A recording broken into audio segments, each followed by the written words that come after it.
Summer vacation सब हो चुकी है समाप्त और एक बार हम फिर लौट आए हैं अपनी कर्म भूमि में, उस जगह जहाँ हर दिन नई चुनौतियाँ हमारा इंतज़ार करती है, जहाँ नन्हे नन्हे बच्चों की मुस्कान हमें नई ऊर्जा देती है और जहाँ हर सुबह कुछ नया सीखने और सिखाने का अवसर लेकर आती है। कुछ दिनों की छुट्टियों के बाद फिर वही रास्ते, वही परिसर और वही अपनापन, एक नई शुरुआत, नया उत्साह और बच्चों की प्यारी मुस्कान के साथ आइए चलते हैं हमारे स्कूल के पहले दिन की ओर।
हमारे समर वेकेशंस के बाद स्कूल का पहला दिन।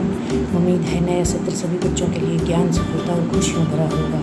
अगर आपको हमारा ये सफ़र पसंद आया हो तो वीडियो को लाइक करें, चैनल को सब्सक्राइब करें। फिर मिलेंगे, धन्यवाद।